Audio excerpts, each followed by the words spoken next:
अगला टॉपिक है अपने अपवर्तन में विचलन कोण ज्ञात करना। ठीक है, विचलन कोण क्या होता है?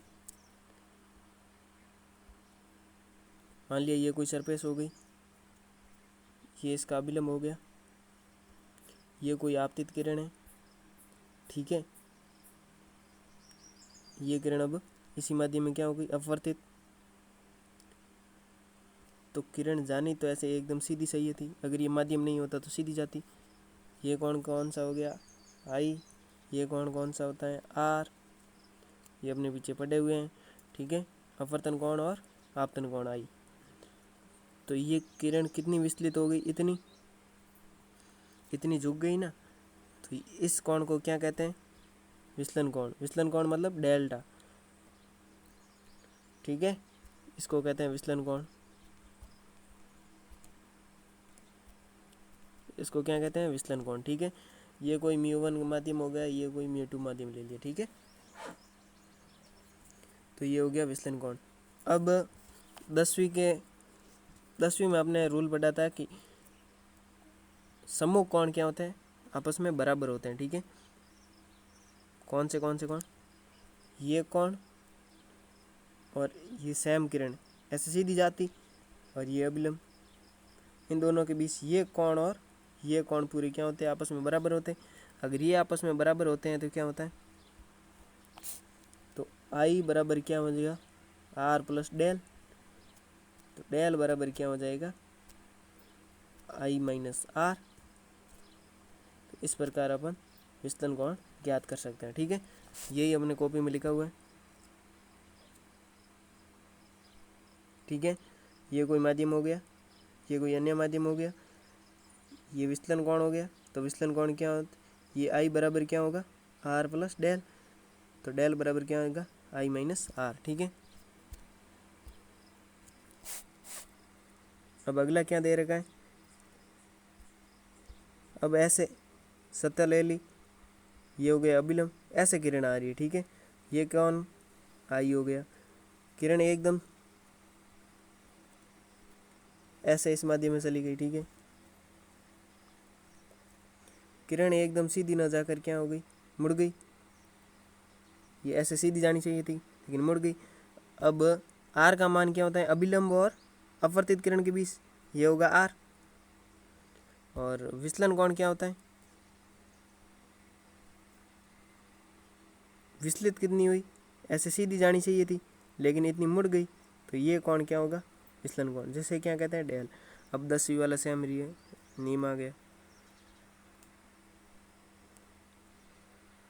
ये और ये, ठीक है, ये कोण और ये कोण बराबर होंगे।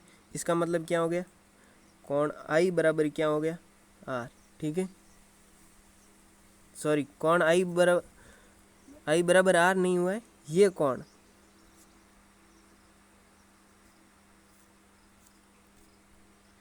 ये कोण, ये कितना हो गया? आई। ठीक है, ये आई हो गए तो ये इतना क्या है? ये इतना। आर कौन है? आर में कौन आ रहा है? आई आ रहा है और डेल आ रहा है। तो इसका मतलब क्या होगा? आर बराबर क्या हो गया? आई प्लस डेल। तो डेल बराबर क्या हो जाएगा? आर माइनस आई। बस यही समझाया गया है इस डायग्राम में। ठीक है, अब अगला प्रश्न, यदि कांच की सतह पर आपतित प्रकाश किरण 15 डिग्री से विचलित होती है, 15 डिग्री से विचलित होती है मतलब विचलन कोण हो गया 15 डिग्री। ठीक है, जब आपतन कोण 45 डिग्री है तो काश एयर इंटरफेस के लिए क्रांति कोण ज्ञात कीजिए। क्या ज्ञात करना है? क्रांति कोण। काश एयर इंटरफेरेंस मतलब एक माध्यम होगा काश, दूसरा होगा हवा। ठीक है, आपतन कोण कितना दे रखा है? 45 डिग्री। क्या कहा? काश एयर इंटरफेरेंस। ठीक है, ये मान लिया, इधर मान लिया काश ग्लास, ये हो गया एयर। एयर का म्यू बराबर कितना होता है? 1। काश का मान लिया अपने म्यू। ठीक है,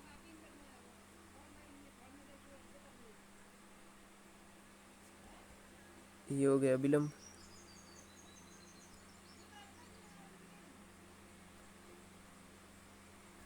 ठीक है, ये हो गया आई आपतन कोण। ठीक है, ये हो गया 45 डिग्री। और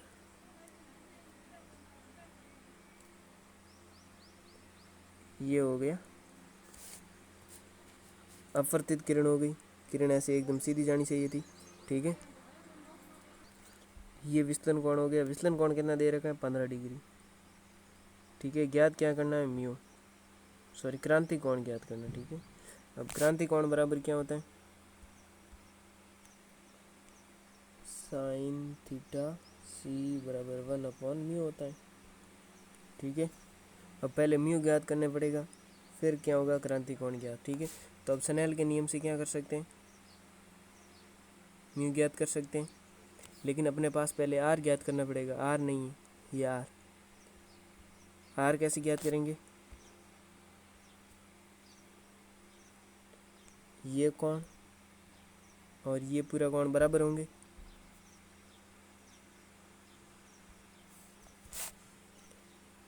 तो कोण आई बराबर क्या हो जाएगा 15 प्लस आर। आई का मान कितना दे रखा है, आई का मान 45 माइनस 15 बराबर क्या आ जाएगा आर, आर का मान आ जाएगा 30 डिग्री, ठीक है।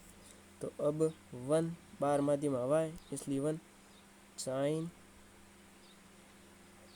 साइन कितना डिग्री 45 डिग्री, ठीक है, बराबर क्या हो जाएगा म्यू साइन, आर का मान कितना है 30 डिग्री, ठीक है। साइन 45 का मान कितना होता है 1/√2 और इसका मान 1/2, तो कितना आ गया 1/√2 बराबर क्या हो गया म्यू इंटू 1/2।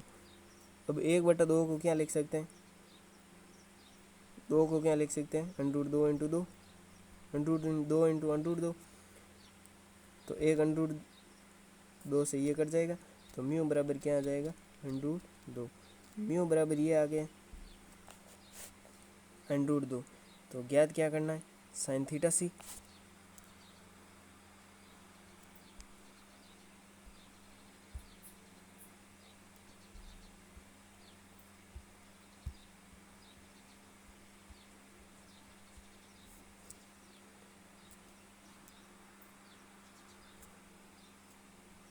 साइन थीटा सी बराबर क्या हो जाएगा, म्यू का मान कितना दे रखा है √2, तो अब कितने डिग्री का मान होता है साइन में 1/√2, साइन 45 का मान, तो साइन थीटा सी बराबर क्या हो जाएगा साइन 45, साइन से साइन कट गया, थीटा सी का मान कितना आ गया 45 डिग्री, अर्थात क्रांति कोण का मान कितना आ गया 45 डिग्री। ये अपना आंसर हो गया, ठीक है।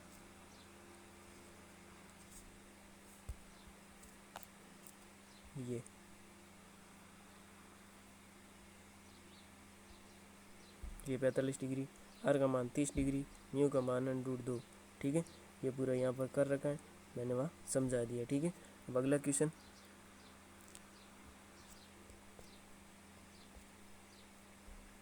अगला क्वेश्चन क्या कह रहा है, एक प्रकाश किरण सघन माध्यम में म्यू बराबर √2 से वायु में गमन करती है, तो आपतन कोण का मान क्या होना चाहिए कि किरण बाहर निकल जाए, ठीक है। सघन माध्यम से किरण जा रही है वायु में, ठीक है। ये कोई सघन माध्यम ले लिया, इसका अपर्णांक म्यू मान लिया, ठीक है। किरण जा रही वायु में, म्यू बराबर 1 हो गया ये, ठीक है।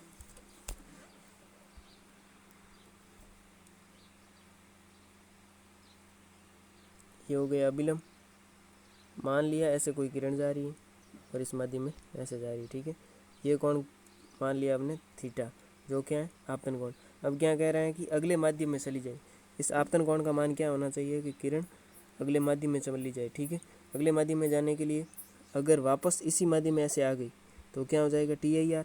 अब TIR नहीं हो तो किरण क्या होगी अगले माध्यम में जाएगी, तो TIR की शर्त क्या है, TIR की शर्त ये है कि थीटा का मान क्या होना चाहिए क्रांति कोण से ज़्यादा होना चाहिए। जब थीटा का मान क्रांति कोण से ज़्यादा होगा तो क्या हो जाएगी किरण, ये किरण इसी माध्यम में वापस आ जाएगी, लेकिन क्रांति कोण से अगर ज़्यादा नहीं हुआ तो क्या हो जाएगी अगले माध्यम में चली जाएगी, ठीक है। तो इसका मतलब TIR नहीं होना चाहिए यहाँ क्वेश्चन के अनुसार, तभी बाहर निकलेगी। TIR नहीं हो इसका मतलब क्या हो जाएगा कि थीटा सी का मान थीटा से ज़्यादा होना चाहिए। इसका मतलब थीटा का मान थीटा सी से क्या होना चाहिए, कम। ठीक है, ठीक है। अब क्वेश्चन में क्या दे रखा है, म्यू का मान कितना दे रखा है, √2। ठीक है, √2। तो आप तन कौन का मान बताना है। ठीक है,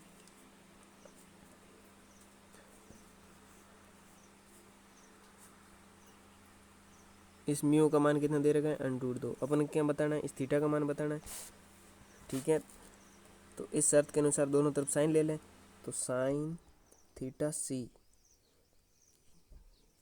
और साइन थीटा। ठीक है,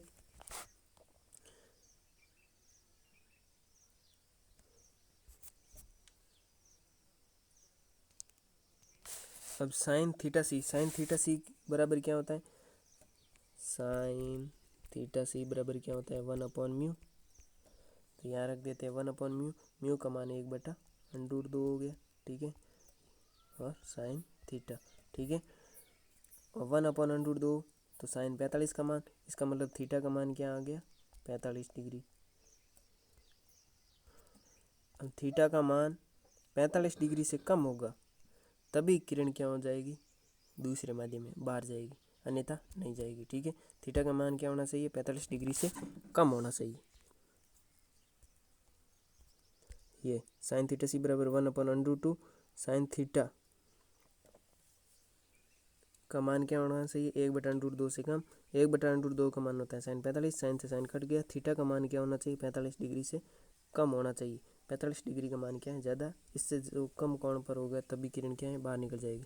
अभी पहले अपने पढ़ रहा था कि ये नया कंसेप्ट है। इसमें क्या है कि ये कोई फिर से मछली है, ये मछली, तो अपन को इस पक्षी को ये मछली न दिखाई देकर क्या दिखाई देती है, मछली की इमेज दिखाई देती है।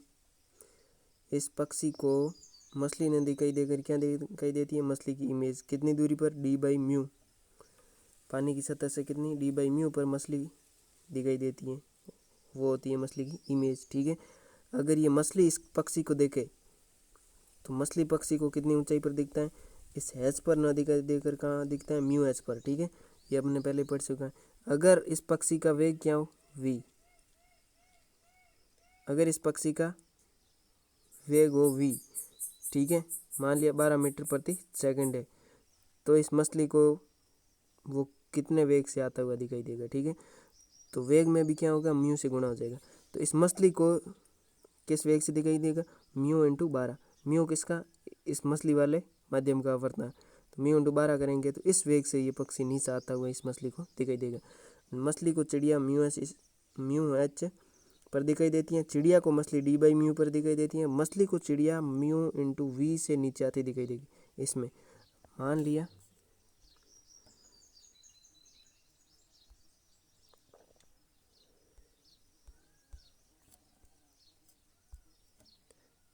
ये भी करें, यहाँ कोई मछली है, इसका अपर्णांक म्यू है, यहाँ तक पानी भरा है, ये पक्षी 12 मीटर प्रति सेकंड से नीचे आ रहा है। ठीक है, तो इस मछली को, दोनों का माध्यम अलग है, तो ये पक्षी 12 मीटर प्रति सेकंड से नीचे आता हुआ नहीं दिखाई देगा।